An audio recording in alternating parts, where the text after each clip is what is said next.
Selamat malam Mas Dani. Ya, selamat malam. Sebelumnya eh, saya mau tanya nih, usahanya sih di bidang apa sih?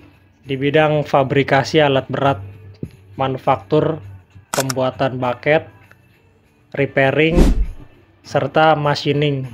Oke, wah, berarti cukup berat ya. Oke, nih mungkin ada beberapa pertanyaan lah yang mau saya tanyakan lah tentang usaha Mas Dani ini. Kurang lebih udah jalan berapa lama sih? Sekitar 7 tahunan. 7 tahun, lama juga ya. Oke, ini ya bincang-bincang santai lah ya. Sembari malam-malam ini, ya kan. Mau nanya nih Mas Dani, Gimana tuh Mas Chandra? dari mana saja sumber pendanaan usaha Mas Dani dan bagaimana sih memilih sumber pendanaan tersebut? Oke, bisa dijelasin sedikit aja. Sumber pendanaan saya berasal dari proyek per proyek, jadi tidak ada sponsor orang luar atau tidak ada sponsor dari pihak ketiga, murni dari pendapatan pribadi yang hanya itulah sumber satu-satunya. Berarti dari modal sendiri ya? Iya, betul sekali. Mantap.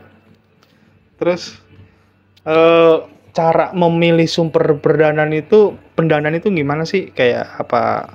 Ada kepikiran nggak sih dari pihak luar gitu, dari bank? Sebenarnya ada ya untuk kepikiran memiliki sumber pendanaan lain seperti halnya bank atau investor, tapi di satu sisi saya hanya memiliki kendala keterbatasan relasi, itu aja. Berarti mau sampai ini ya, ada investor datang lah ya. Iya dong, kita harus berkembang menjadi lebih besar. Mantap. Oke. Pertanyaan selanjutnya nih. Bagaimana sih cara Mas Dani mengelola dana yang diperoleh untuk memastikan operasional itu berjalan lancar? Oke. Ini kalau cara saya pribadi, semisal membelah atau membagi tiga pendapatan yang tadinya dapat dari usaha, yang mana tidak boleh disatukan antara keuntungan pribadi, modal, serta utang piutang. Seperti itu sih. Jadi untuk kelancaran agar tidak bertabrakan, jadi kita harus mempunyai hitungan tersendiri ya. Beberapa orang memang memiliki hitung-hitungan tersendiri. Kalau hitung-hitungan saya seperti itu. Jadi jangan mencampur adukan. Dah itu saja. Berarti nggak mencampur adukan ya. Oke. Apa sih pendapat Mas Dani tentang menggunakan modal dari hutang bank untuk mengembangkan usaha? Dan apa aja sih keuntungan dan resikonya gitu loh? Untuk utang bank sebenarnya memiliki resiko yang cukup besar ya, tetapi di satu sisi juga memiliki peluang yang cukup baik. Yang mana jika dikelola dengan sangat apik, itu malah justru mendatangkan kekayaan yang berlimpah.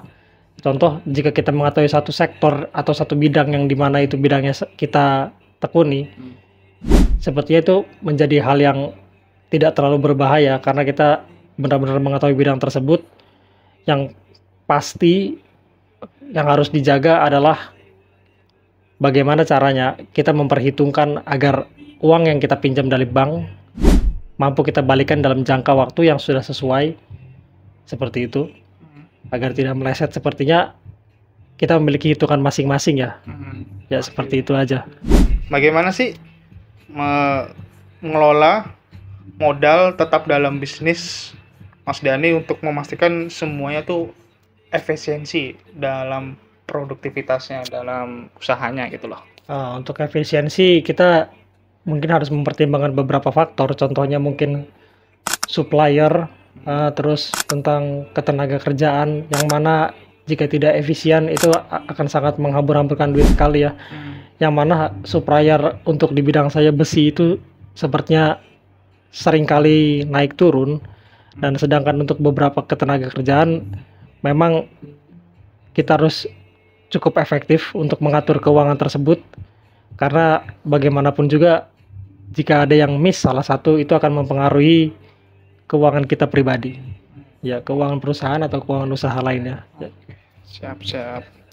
Nah, ini pertanyaan terakhir nih ya. Sejauh mana Mas Dani menggunakan tabungan pribadi sebagai modal usaha, dan bagaimana sih strateginya untuk mengelola modal tersebut gitu loh? All in bos, sampai nol. Wah, semuanya dikeluarin nih. Iya, all in semuanya sampai nol, dan syukur alhamdulillahnya malah all in itu balik 3 kali lipat. Seperti itu sih. Mantap. Modal Oke. nekat. Modal Nekat. Itu nggak bagus namanya. emang nggak bagus ya, tapi emang harus berani ya. Yap.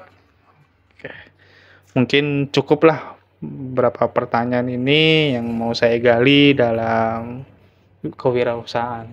Oke, terima kasih. Selamat malam Mas Deni, terima kasih. Sama-sama. Oke.